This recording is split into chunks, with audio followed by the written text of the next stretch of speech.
Hello, knowledge seekers. In this episode of 20-Minute Books, we delve into the unconventional yet highly practical business philosophy presented by Paul Jarvis in Company of One. His take on business success flips traditional concepts upside down, promoting the idea that less is more and small can indeed be mighty. He offers tangible strategies for growing your own micro-sized business that provides you with sufficient income, independence, and most importantly, the freedom to live life on your own terms. The author, Paul Jarvis, is a multi-talented individual wearing many hats: a web designer, writer, teacher, and entrepreneur with an illustrious career spanning over 2 decades.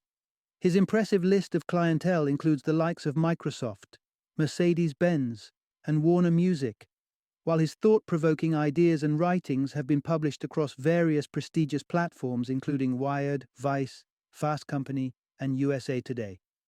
Company of One offers invaluable insights for those caught in the daily grind of traditional workspaces, freelancers aiming to transition into entrepreneurship, and business professionals yearning for a simplified life. Join us as we unpack the wisdom held within these pages and explore the art of building a successful company of one.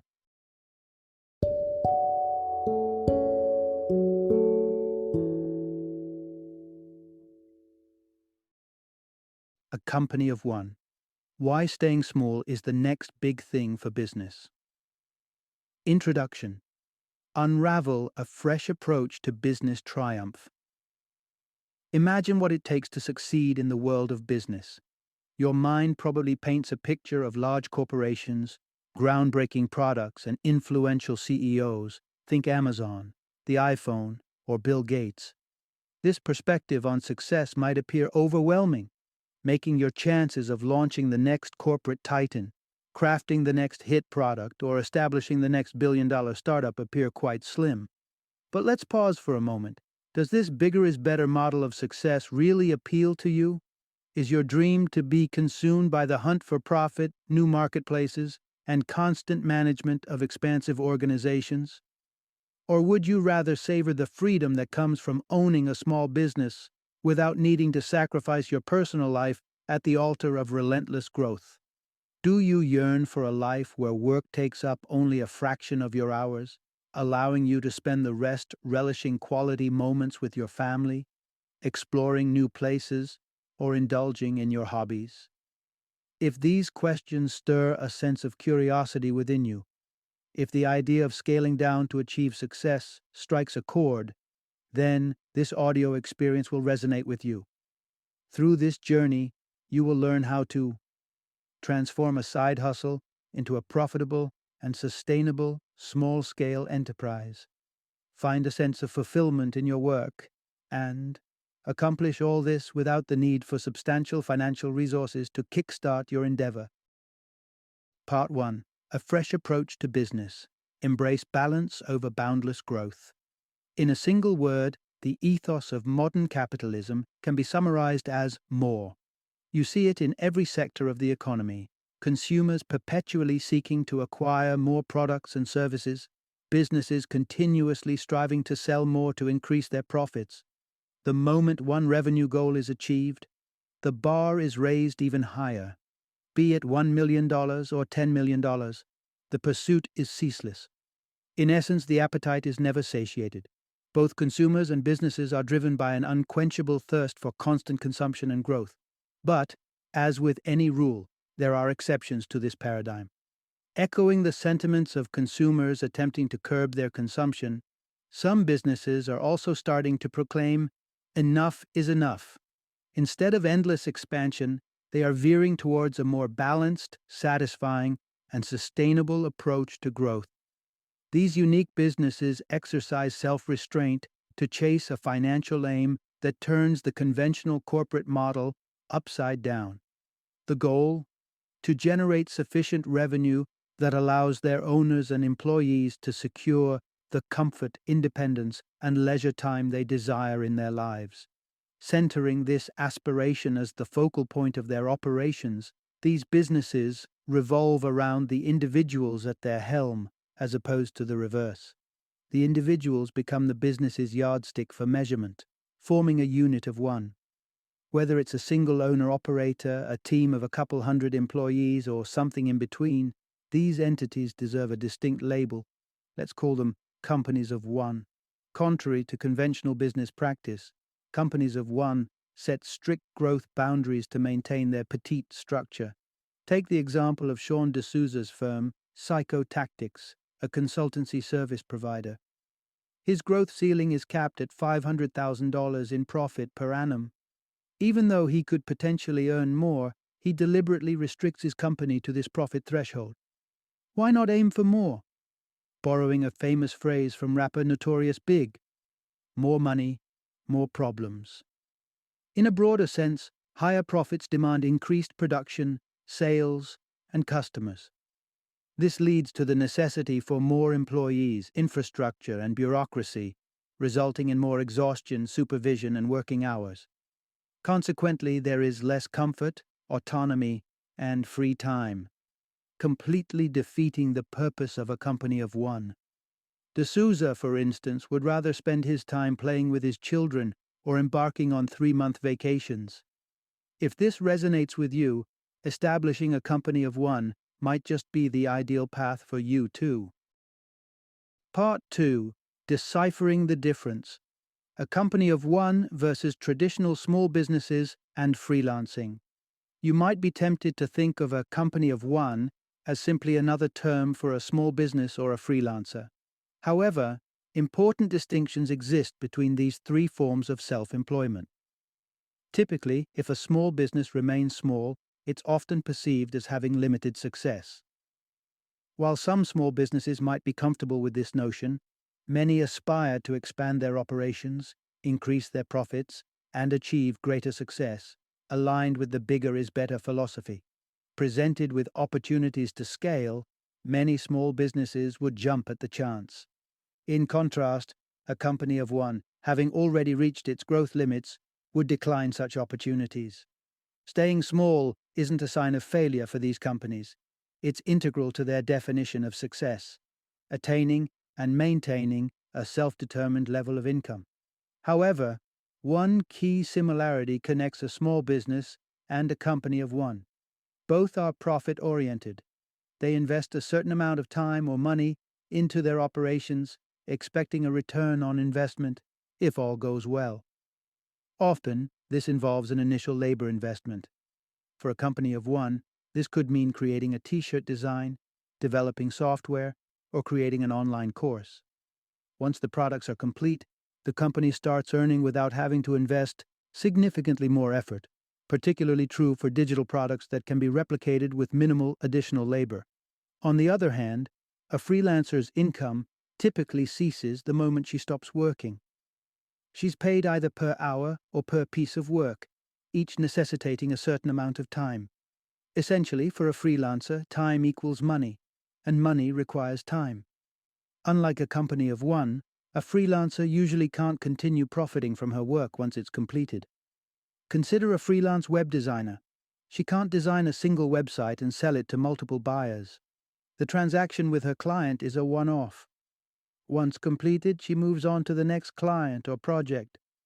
Meanwhile, an owner of a company of one might be off surfing, continuing to earn money from work completed months ago.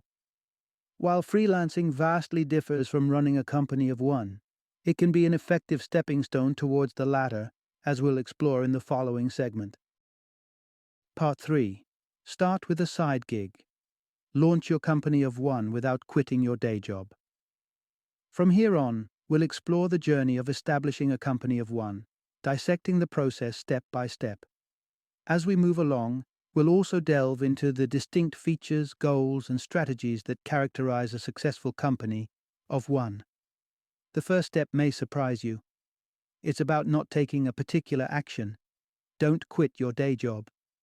Like many nascent companies of one, your new venture is likely to sprout from a side gig. It must evolve into a sustainable enterprise before you can fully dedicate yourself to it and transform it into a thriving company of one. Take the example of Tom Fishburne, who spent 2 decades in marketing. In his spare time, He nurtured a hobby he had cherished since childhood: cartooning. Initially, it was simply a leisure activity. Gradually, he started accepting side gigs, crafting drawings for clients during weekends and evenings. He didn't resign from his job to pursue cartooning full time until he had established a robust client base and saved enough money to create a financial safety net. This buffer was aimed at covering his living expenses during potentially slow months. That was 7 years ago. Since then, he's been earning double or even triple the salary he made as a marketing executive. Meanwhile, he's been able to spend quality time with his family and do something he loves: creating cartoons for businesses that use them in their marketing efforts. All this forms the backbone of his work at Marketoonist, a company of one nestled in his serene, sun-kissed home in Marin County, California. Tom runs the company with his wife, occasionally hiring freelancers as and when needed, but that's as far as their expansion plans have gone. Despite having a waiting list of clients and the potential to earn more by scaling their operations, Tom and his wife have chosen not to. Tom and his wife aren't aiming to become the next corporate behemoth. They simply wish to enjoy their lives. For Tom, that means cartooning, not overseeing a colossal workforce or managing a chain of satellite offices. Tom's story imparts a valuable lesson. If scaling up implies making compromises you're not willing to make, it's a clear indication that your company of one has hit its growth limit. But remember, at this stage, when you're still nurturing a side gig, you're far from having to worry about managing excessive growth. So, bearing Tom's lesson in mind, let's move on to the next step in your journey. Part 4. Ignite passion from your work rather than chasing work from your passion. After successfully resisting the urge to leave your day job, you might wonder what's the next stride towards developing a side gig that could eventually evolve into a company of one. Well, the first step is to identify the gig, assuming you haven't already done so. At this juncture, you might feel inclined to heed the conventional wisdom propagated by business gurus: pursue your passion. However, there's a minor hiccup with this counsel. Unless your passion aligns with an in-demand marketable skill, making a financial success out of it might not be realistic. Most people's passions don't dovetail with market demands. Let's take a 2003 study by Robert Vallerand, a psychology professor at the University of Quebec, as an example. When he asked his students about their passions, the majority cited sports, music, or art instead of their majors. But with these fields constituting only 3% of all jobs, a career based on these passions would be an uphill battle for most. This fact may be stark, but it's crucial to acknowledge. You may love playing tennis, but the chances of becoming the next Serena Williams are slim. The same holds true for other passions that only a small percentage of people can transform into a full-time, lucrative career. It's imperative to be practical. Ask yourself, what am I already proficient at that others would pay me for? If the answer is nothing, consider, what could I potentially improve upon and transform into a marketable skill? For the author, the answer was web design. While he wasn't overly passionate about it, he was employed at a design agency and had honed his skills there. As he transitioned from the agency to establishing a web design company of one, he refined his skill set, continually improving at addressing his clients' issues. This process fostered a sense of satisfaction and enthusiasm for his work and its outcomes, a sentiment akin to passion. To sum up, don't wait around for a financially feasible career path to suddenly emerge from your passion. Instead, zero in on identifying and honing a marketable skill set right away, allowing your passion to gradually evolve from refining, mastering, and aiding others with that skill. Part 5. Zoom in on a particular audience and carve out your niche. As you identify and polish a marketable skill set, you may fall prey to a common misconception. The more people who desire the product or service your skill offers, the better. After all, a larger market implies more potential customers, right? However, by attempting to cater to everyone, you may end up appealing to no one. The pitfall here is that targeting the lowest common denominator could lead to a generic product or service that dilutes your brand's charm. Even conglomerates aren't immune to this pitfall. Take Starbucks as an example. In its early stages, Starbucks positioned itself as a local, boutique-style coffee shop that was accessible at multiple locations. However, around the mid-2000s, with an abundance of Starbucks outlets appearing on every corner, coupled with an ever-growing product range, the Starbucks experience began to lose its allure. The charm of high-quality coffee was eclipsed by an array of sandwiches, CDs, and a plethora of extravagant drinks, while its local charm was debunked by its omnipresence. The company found itself overstretched and began to struggle. By the end of the decade, approximately 900 stores had been shut down. Since then, Starbucks has pulled back and refocused on its initial mission, learning the hard way that it's impossible to be all things to all people. If the Starbucks example hasn't deterred you from pursuing a mass audience, bear in mind that larger markets typically draw a larger crowd of competitors, which further complicates standing out from the crowd. Therefore, it's better to find a niche. The smaller and more defined your target audience, the easier it will be to connect with them and build trust. And the more specific their needs, the simpler it will be to learn how to cater to them. This approach will allow you to command premium prices for your customized, impeccably provided products or services. This is exactly what successful e-commerce consultant Kurt Elster did. Rather than offering general consulting services to all e-commerce businesses, a vast audience, he has increased his revenue eightfold by positioning himself as a consultant who works solely with businesses using the Shopify e-commerce platform. Reflect on this. If you ran a Shopify-based business, who would you prefer to hire as a consultant? A generalist who claims he can work with anyone? Or a specialist like Elster who is well versed with the platform you use? Part 6. Harness the might of minimalism and individuality. You can focus your product or service further with two additional strategies: adopting simplicity and embracing your unique personality. First, let's talk about simplicity. This principle can be illustrated with the example of Casper, a small online mattress company.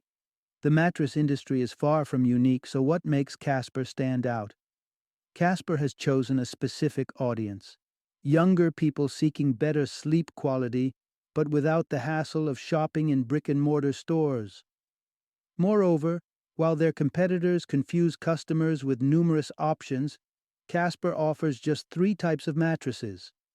By narrowing down its audience and simplifying choices, Casper provides a clear proposition: buy a better mattress online, bypass the trouble of in-store shopping, and if you're not satisfied after 100 nights, return it for a full refund. The second strategy entails enhancing your uniqueness by utilizing your most potent asset: your personality. Even within a particular niche, you might still find yourself outmatched by larger, more established competitors. Luckily, what may appear as a drawback can be turned into your advantage. True, you're only one person, but you possess a unique personality, giving you the ability to brand your business, product, or service in a distinct way. To accomplish this, pick an aspect of your personality and weave it into your work and its communication, permeating everything from your product design or service delivery to your emails, tweets, and customer interactions. Here again, the principle of simplicity applies. Your personality-driven brand should be describable with straightforward adjectives like youthful, rebellious, authentic, capable, sophisticated, or vibrant. Then, put your unique twist on these descriptors, a twist that reflects your true self. Always remember, your competitors might offer similar skills, products, or services, but they can't imitate your personality. It's your personality that will set you apart from the crowd, so let it shine brightly. Part 7. Establish a bond with your audience while gaining insight into their needs. Once you've honed your marketable skills and identified your niche audience, you're ready to offer a product or service they'd happily pay for. The trick now is to convince them that you're the best person to deliver what they need. This task isn't accomplished overnight. and it involves a multi-step process. First, you need to connect with your audience and understand their needs to better cater to them. Offering free consultations with no strings attached can be an effective strategy to accomplish this. Imagine you're launching a web design business.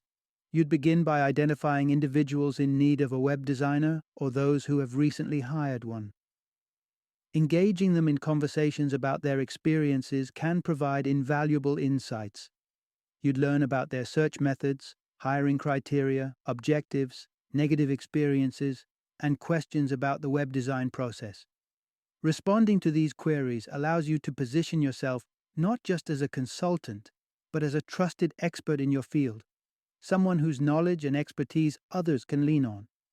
However, during this phase, you're not charging a cent or even promoting your services. Your genuine aim is to assist your audience, albeit in small, meaningful ways. Emphasize the word small here. You're not offering to revamp someone's entire website for free. Instead, you're providing answers, suggestions, a second opinion, brainstorming sessions. Let's call them mini consultations. This process aids you in learning about your audience, building your reputation, and cultivating mutually beneficial relationships. By the time your mini consultations are over, they've already benefited you, and you've assisted them without any money changing hands. After you've fostered these relationships and demonstrated your value, who will your audience turn to the next time they require a paid web design service? A stranger, or you, a person they already recognize and trust as an authority in the field? In the author's experience, the latter was true. Almost everyone he consulted ended up wanting to hire him. Part 8. Forego hefty initial investments and aim for swift, cost-effective profitability. Once you've built your reputation, demonstrated your authority, and cultivated relationships with prospective clients, you've reached the stage where you can start doing serious business and making a profit. It might seem like it's time to quit your job, rent an office, order swanky business cards, and make other big moves, right? Hang on a minute. It would be best to hold on to your job until your budding venture matures and rethink any substantial investments. These investments might be unnecessary. Numerous technological advancements let you forego massive outlays that would have been essential earlier. Services from a remote contractor can replace an in-house IT department. Free analytics software can provide valuable insights into your website traffic without needing an in-house expert. If you still find yourself needing to make significant investments, you may need to reassess. Your plan might be overly ambitious. At this stage, you should aim to be more modest. Unlike traditional startups that make extensive upfront investments in anticipation of even larger future profits, your goal as a prospective one-person company is to become profitable as quickly and economically as possible. You can't count on the large capital injections that traditional startups might receive from external investors. While this might seem daunting, it actually allows you to remain more independent than a startup, which often needs investor approval for major changes. However, this means you don't have the luxury of spending money while taking months or even years to turn a profit. The longer you take setting up your business to generate money, the longer you're not making money from it. Moreover, the more money you spend establishing your business, the more challenging it becomes to earn a profit. After all, higher upfront costs mean you need more revenue to break even, let alone turn a profit. Thus, it's crucial to develop a sellable product or service as swiftly and cheaply as possible. Perfection isn't necessary. It just needs to be good enough to get things started.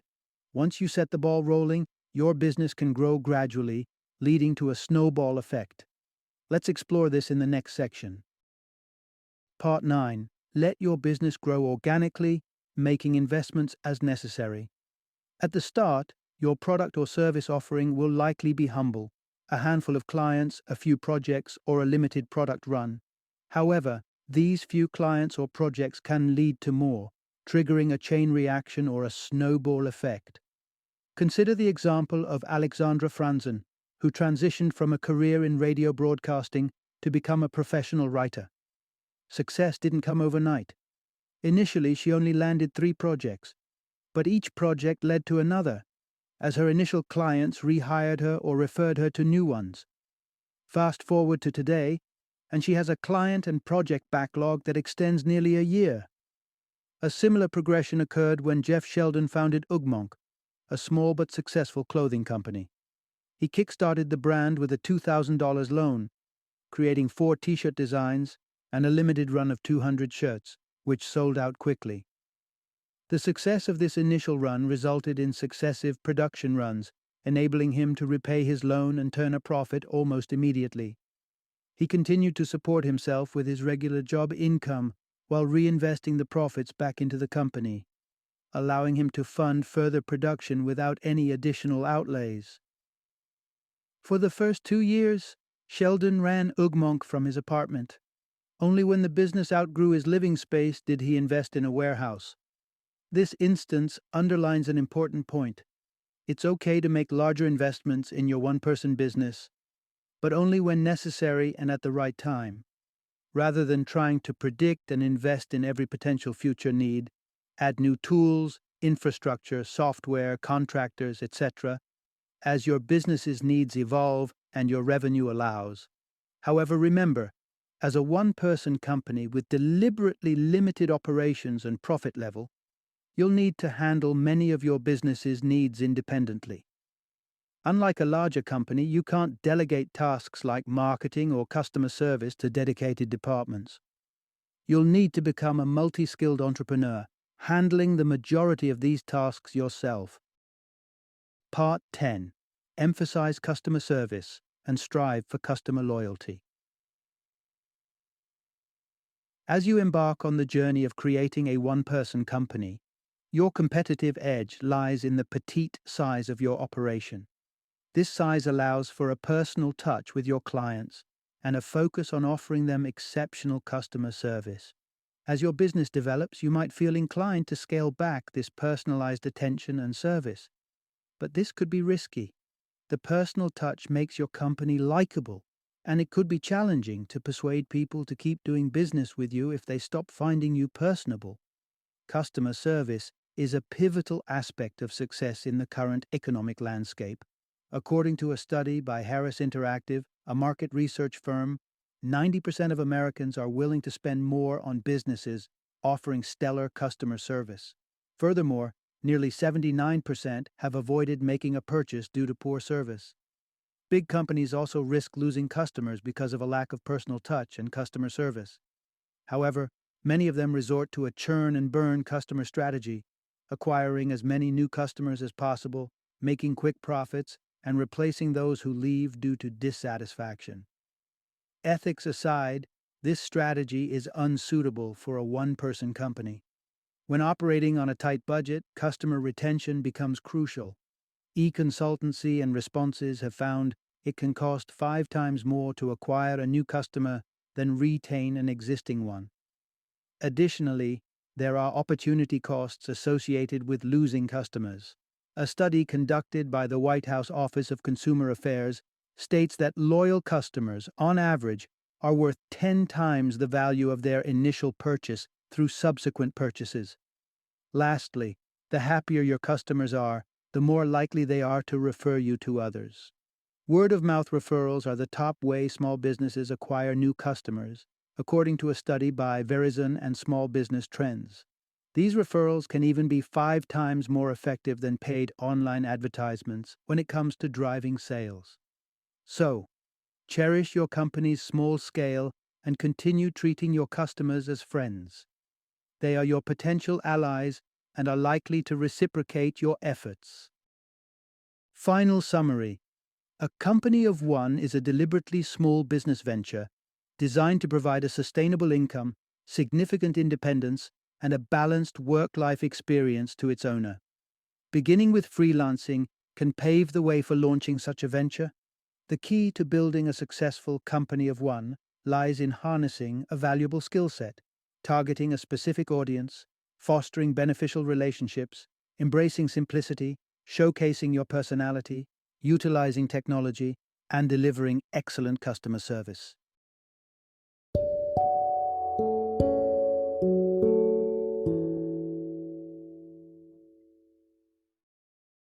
Thank you for joining me today on this journey of learning and discovery as we explored the insights of another thought provoking book in our growing library of knowledge. If you've enjoyed our time together, please take a moment to follow our podcast, give us a 5-star rating, and share 20-minute books with other knowledge seekers. Your support truly means a lot. Don't forget to join me again in the next episode, where we will delve into another enriching book. Until then, happy reading and happy listening.